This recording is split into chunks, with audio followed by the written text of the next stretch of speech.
శ్రీ గురుభ్యో నమః. శ్రీ మహాగణాధిపతయే నమః. శ్రీ లలిత మహాత్రిపుర సుందర్యే నమః. అందరికీ నమస్కారం. అందరికీ స్వాతంత్ర దినోత్సవ శుభాకాంక్షలు. ఇవాళ మనం లలితా సహస్రనామంలోని 40వ నామమైన మాణిక్య ముకుటాకార జానుద్వయ విరాజిత అనే నామానికి అర్థాన్ని తెలుసుకోబోతున్నాం. ఇదంతా కూడా ఒక్క నామమే, విభజించి పారాయణం చేయరాదు. ఈ నామంలో అమ్మవారి యొక్క మోకాలను గురించిన వర్ణన చేస్తున్నారు వసిన్యాది వాగ్దేవతలు. అమ్మవారి మోకాలు మాణిక్యములతో పొదగబడిన కిరీటం ఎంత సుందరంగా ఉంటుందో అంత అందంగా ఉన్నాయట. ఆ కిరీటం కూడా పైన పొడుపులాగా వచ్చిన కిరీటంలాగా కాకుండా టోపిల్లాగా ఉన్న కిరీటాలు ఎలా అయితే ఉంటాయో ఆ విధంగా ఉన్నాయట. పైగా మోకాలు గట్టిగా ఉన్నాయట. మాణిక్యం చాలా గట్టిగా ఉంటుంది కనుకనే వాటితోని పోల్చారు. అమ్మ చాలా సౌమ్య స్వభావం కలిగినది, సున్నితంగా ఉంటుంది కదా, కానీ మోకాలు మాత్రం చాలా గట్టిగా ఉంటాయట.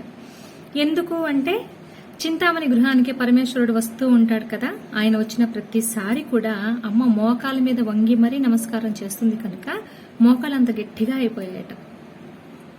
అమ్మ మహాపతివ్రత కనుక తన పాతివ్రత ధర్మాన్ని చక్కగా నిర్వర్తిస్తూ మనకు ఆదర్శంగా ఉంటూ మనము కూడా ఆ ధర్మాన్ని అనుసరించమని సూచిస్తూ ఉన్నది. ఒక మహారాజుకి కుమార్తె, ఒక లోకాధిపతికి భార్య, పట్టపురాణి, సర్వచైతన్య స్వరూపిణి, సర్వలోక సృష్టికర్త్రి అయ్యుండి కూడాను అమ్మ ఒక భార్యగా తన భర్త పట్ల తన ధర్మాన్ని తాను ఎంత చక్కగా నిర్వర్తిస్తుందో అన్న విషయం అమ్మ నుంచి మనం చూసి నేర్చుకోవాలి. ఎక్కడా కూడాను అమ్మ అహంకారాన్ని ప్రదర్శించలేదు సరికదా, మోకాల మీద వంగి మరీ దండ ప్రణామం చేసిందంటే అమ్మ ఎంత మహా ఇల్లాలో అనేది మనకు అర్థమవుతుంది.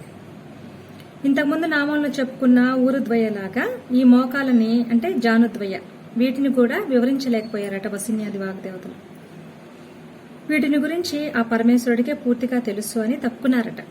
ఒకటి మాత్రం చెప్పగలము, అదేమిటంటే అవి మోకాళ్ళు అయితే కాదు, మాణిక్యపు అద్దాలు అని చెప్పి ఇక విరమించారట. ఈ ఇంతకుముందు చెప్పుకున్న ఊరుద్వయ, జానుద్వయ ఈ రెండు నామాలు కూడా సౌభాగ్య విద్య రహస్యాలన్నమాట. ఆ రహస్య విద్యను అందించే పరమేశ్వరుడి పాదాలకి దండ ప్రణామం చేస్తూ సర్వం శ్రీ జగదంబ పాదార విందార్పణమస్తు. స్వస్తి.